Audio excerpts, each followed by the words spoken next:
اسمع كده صوت المحطة الإذاعية اللي بيتقال عليها راديو الأشباح دي. المحطة دي بتبث من السبعينات لحد اللحظة دي ومحدش يعرف عنها أي حاجة. صوت مستمر، قطانين أو شوية رموز هقولك عليها، وأرقام بتتقال ومحدش فاهم أي حاجة. محطة UVB 76 أو زي ما بيتقال عليها راديو الأشباح.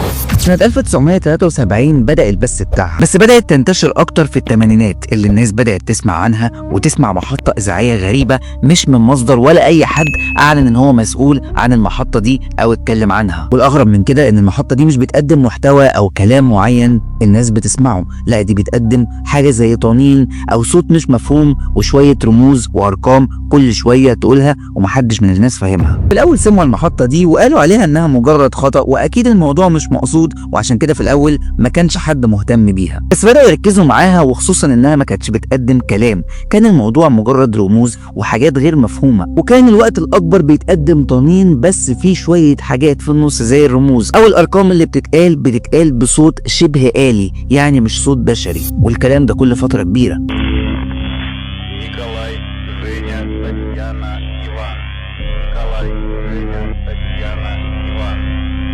فبدأت تطلع نظريات كتير على المحطة دي ومحدش كان عارف ايه هي بالظبط. واول نظرية اتقال عنها انها الجيش الروسي بيحاول يتواصل مع ناس اتباعه بس برسائل مشفرة عشان محدش يفهمها، وعشان كده في طنين شغال وكل شوية بيتقال رموز وارقام. وناس تانية قالت انها اشارات من ناس لناس ومحدش يعرف مين الناس دي. نظرية تانية بتقول وكالة قياس حاجات معينة او حاجة تبع الاتصالات، بس كانت النظرية الاصعب والاغرب هي اللي جاية، نظرية ديد هاند، ودي بيقال عنها انها منظومة معمولة من روسيا علشان في لحظة سكوت روسيا يبقى النظام ده شغال من تلقاء نفسه ومبرمج على انه في لحظة السكوت في اي وقت يحصل فيه سكوت لروسيا فجأة النظام ده يشتغل ويخلص على العالم كله بنظام مبرمج من غير تدخل بشري نهائي. وطبعا ان شاء الله الكلام ده يطلع غلط ومش هيطلع حقيقة. بس غريب في الموضوع ان ايام الاتحاد السوفيتي لما بدأ يقع معظم المحطات الاذاعية في وقتها هي كمان وقعت وما كانش في اي اذاعة تقريبا في التوقيت ده ما عدا المحطة دي هي اللي فضلت شغالة من ساعتها لحد دلوقتي. بس لو فاكر كل اللي فات كان غريب فتعالى اقول لك اللي جاي والاغرب. في سنة 2010 الطنين اللي كان شغال ده فجأة وقف وبدأ يبقى فيه اصوات زي نقل كراسي ونقل بني ادمين وخطوات رجول وحاجات بتتحرك كأنه الصوت بيتحرك في عملية نقل من مكان لمكان او من استوديو لاستوديو. والاغرب من كده انه فعلا في التوقيت ده تم نقل الموجة من مكان لمكان والمحطة اتغير مكانها، وفي التوقيت ده عرفوا مكان المحطة القديمة وفعلا توجهوا للمكان ده عشان يكتشفوا اغرب حاجة. اكتشفوا ان المكان ده منشأة عسكرية مهجورة.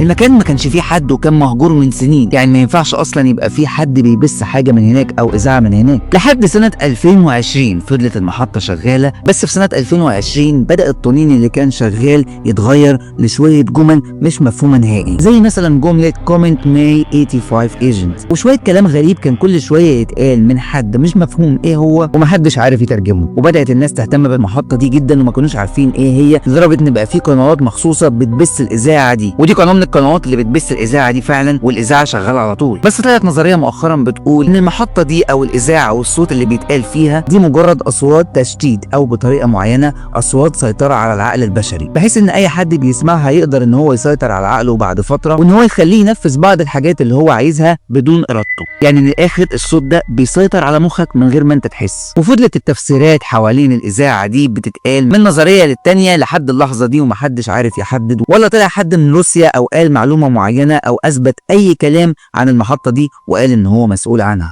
وفرض الغموض حوالين المحطه دي لحد اللحظه دي، محطه شغاله ومحدش يعرف مين مصدرها ولا ايه اللي بيتقال فيها اصلا. انا عادل مجدي، شير كتير جدا من الفيديو ده ومستني رايك، انت متوقع ان المحطه دي ممكن تطلع تبع مين؟ هل هي تبع بني ادمين بيبثوها ولا في حاجه تانية فيها احنا مش فاهمينها؟ وهل فعلا ممكن يتم السيطره على العقل البشري بطرق زي دي؟